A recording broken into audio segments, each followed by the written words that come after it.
अस्सलामु अलैकुम वरहमतुल्लाहि वबरकातुहू। आज की इस वीडियो में हम बनाना सीखेंगे शादी कार्ड। जैसे कि आप देखेंगे अभी स्क्रीन पे, ये शादी कार्ड कैसे डिज़ाइन कर सकते हैं आप। ये वाला शादी कार्ड जो आपको नज़र आ रहा है स्क्रीन पर, इसको डिज़ाइन कैसे कर सकते हैं। आया इसके लिए किसी कंप्यूटर या लैपटॉप की ज़रूरत पड़ेगी? नहीं, ये आप अपने मोबाइल से बना सकते हैं और बहुत आसानी से बना सकते हैं। चलिए मैं बना करके आपको दिखाता हूँ, फिर आप भी शुरू कीजिएगा। अगर आपको वीडियो पसंद आए तो वीडियो को लाइक कीजिएगा और इसको शेयर भी कीजिएगा अपने दोस्तों अहबाब के साथ। और अगर आप हमारे चैनल पर नए हैं तो इसको सब्सक्राइब भी ज़रूर फरमा लीजिए। चलिए मैं शुरू करता हूँ। इसके लिए आपको ज़रूरत पड़ेगी एक ऐप की, जिसका नाम है पिक्सल लैब। ये पिक्सल लैब ऐप है, इसको खोल लें। इसको खोलने के बाद सबसे पहले आपको साइज़ मुतय्यन करना है। उसके लिए आप जाएंगे यहाँ थ्री डॉट पे। यहाँ जाने के बाद यहाँ देखेंगे आप इमेज साइज़ जो है, इसके ऊपर क्लिक करेंगे। इस पर क्लिक करने के बाद यहाँ देखें, यहाँ 1280, इधर भी 1280, यानी लंबाई भी इसकी 1280 है और चौड़ाई भी। आपको क्या करना है कि इसकी जो चौड़ाई है इसको आप 1300 कर लें। 1300 करने के बाद इसकी जो लंबाई है, लंबाई इसकी 700 कर लेंगे। और ओके, अब ये इसका साइज़ तो मुतय्यन हो गया। अब इसके बाद आपको बैकग्राउंड का कलर जो है ब्लैक कर लेना। उसके लिए यहाँ पे क्लिक करेंगे। यहाँ क्लिक करने के बाद इधर कलर का ऑप्शन है, इस पर क्लिक करेंगे और यहाँ से आप इसका जो बैकग्राउंड है वो बिल्कुल ब्लैक कर लेंगे, काला कर लेंगे, सियाह। इसके बाद आपको क्या करना है, यहाँ बीच में जाना है और यहाँ जाने के बाद यहाँ ऑप्शन है इम्पोर्ट का, इस पर जाना है। इस पर जाने के बाद आपको गैलरी में से एक फ़ोटो लेना है, एक इमेज हमने रखी हुई है वो लेना है। और ये इमेज कहाँ से आपको मिलेगी, कहाँ से आप डाउनलोड कर सकते हैं, ये इमेज आपको हमारे टेलीग्राम चैनल पर मिल जाएगी। वहाँ पर टेलीग्राम चैनल मौजूद है सोशल मीडिया की मालूमात के नाम से। तो चलिए मैं इस पर क्लिक करता हूँ और इस पर क्लिक करने के बाद इसको यहाँ सेट कर लेता हूँ। ये देखिए मेरा जो फ़ोटो था वो यहाँ पे आ चुका। अब इसका मैं सबसे पहले इसकी ओपेसिटी ख़त्म करूँगा। ओपेसिटी का ऑप्शन यहाँ पे मौजूद है, इधर चलेंगे आप तो यहाँ पे ओपेसिटी है। इसकी ओपेसिटी मैं 100 से तकरीबन 30 कर दूँगा, यानी इसकी जो ये जो ज़ाहिर हो रहा है बहुत ज़्यादा, देखें यहाँ से इसको, इसका जो ज़ुहूर है ये कम कर दूंगा मैं। इसकी रोशनाई 30 कर दी है मैंने। उसके बाद यहाँ पे क्लिक कर दें।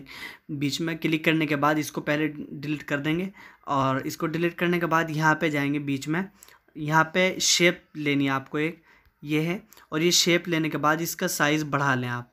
इसका साइज़ बढ़ाने के बाद ओके पे क्लिक करके बाहर आ जाएं और बाहर आने के बाद इसको थोड़ा घुमा लें। इसका जो साइज़ है कि इस तरीके से मैंने इसको घुमा लिया, आप भी अपने हिसाब से इसको घुमा लेंगे।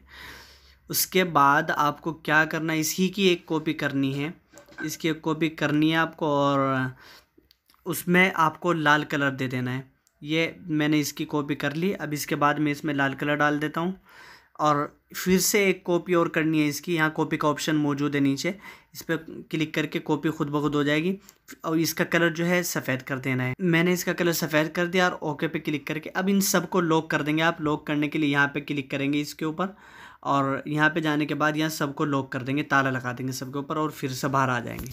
यहाँ पे आपको लकीरें डालनी है, यानी जिनके ऊपर नाम लिखा जाता है, नाम वगैरह, वो डालनी है। उसके लिए आप जाएंगे यहाँ ए के ऊपर जाने के बाद यहाँ टेस्ट के ऊपर, यहाँ टेस्ट पे जाने के बाद फिर एडिट में जाएंगे। ये पेंसिल का निशान जो दिख रहा है इस पे जाने के बाद यहाँ जो लिखा हो उसको मिटाने के बाद आप यहाँ पे लकीर डाल देंगे, जैसे मैं डाल रहा हूँ ये देखें।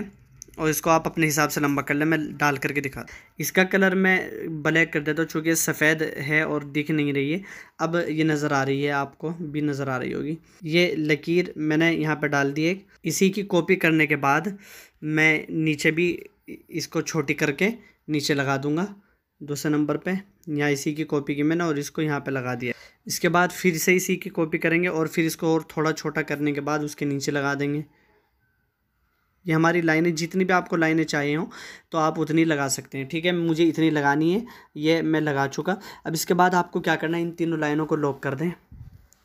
लॉक करने के बाद आपको यहाँ पे लिखना है। लिखने के लिए आप जाएंगे यहाँ ए का जो निशान बना हुआ है इसके ऊपर, फिर टेस्ट के ऊपर और फिर एडिट के ऊपर। यहाँ जाने के बाद इस सब को मिटाने के बाद यहाँ आप लिखेंगे अन्निकाहु मिन सुन्नती। ये मैंने लिख दिया अन्निकाहु मिन सुन्नती। इसका सबसे पहले मैं कलर बदल देता हूँ, ब्लैक कर देता हूँ इसका कलर। और उसके बाद में इसका जो फ़ॉन्ट है ये तब्दील कर देता हूँ। फ़ॉन्ट तब्दील करने के लिए यहाँ पे जाएंगे, AB लिखा हुआ है। इसके ऊपर जाने के बाद यहाँ हमारे पास एक फ़ॉन्ट है जो हमने डाउनलोड किया हुआ है। आपको अगर वो चाहिएगा तो उसके लिए आप हमारे टेलीग्राम चैनल पर तशरीफ़ लाएँ और वहाँ से आप वो डाउनलोड कर सकते हैं। उसकी लिंक वहाँ पर मौजूद है। वो कौन सा है मैं आपको दिखाता हूँ अभी। ये देखिए, ये वाला फ़ॉन्ट आप यहाँ देख रहे होंगे, ये वाला जो फ़ॉन्ट है इसकी लिंक मैं टेलीग्राम चैनल पर डाल दूँगा। इस पर क्लिक करके आप ओके पे क्लिक करके बाहर आ जाएँ और इसका साइज़ बढ़ा दें। देखिए कितना खूबसूरत लिखा हुआ नज़र आ रहा है, अन्निकाह मिन सुन्नती, और इसको यहाँ पे सेट कर दें। यहाँ मैं सेट कर चुका अपने हिसाब से। उसके बाद आपको क्या करना है कि यहाँ फिर से टेस्ट के ऊपर जाना है और यहाँ पे उनका नाम लिखना है जिनको आप दावत देना चाहते हैं शिरकत के लिए। तो मैं नाम लिखता हूँ। देखिए मैंने उनका नाम लिख लिया है और इसका मैं कलर ब्लैक कर दूंगा और इसका जो फ़ॉन्ट है वो तब्दील कर दूंगा। ये देखिए मैं इसका फ़ॉन्ट भी तब्दील कर चुका और जिनको हमें दावत देनी है उनका नाम मैं यहाँ लिख चुका। ये उनका नाम है। अब किसकी जानिब से दावत है, अगर उनके शहर वगैरह का नाम लिखना है तो इसकी कॉपी करके इसी के अंदर एडिट पे जाएंगे और यहाँ उनका नाम लिख देंगे। जैसे मैं लिख देता हूँ सहारनपुर, उत्तर प्रदेश।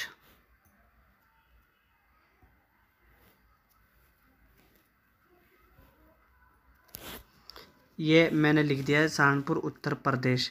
यहाँ पे मैं इसको सेट कर देता हूँ। चलिए उसके बाद हमें यहाँ पे नीचे यहाँ जो जगह बची हुई है इसमें लिखना है कि जिसने उनको बुलाया है, जिसने उनको मदऊ किया है, तो उनका नाम मैं लिखता हूँ। जैसा कि मैं यहाँ पे लिखता हूँ, इसी की कॉपी करेंगे और कॉपी करने के बाद इसी को एडिट कर देंगे, इसको मिटा देंगे और यहाँ पे लिखेंगे मिन जानिब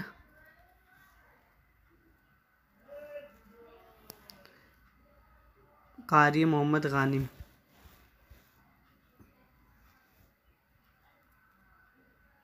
साहब।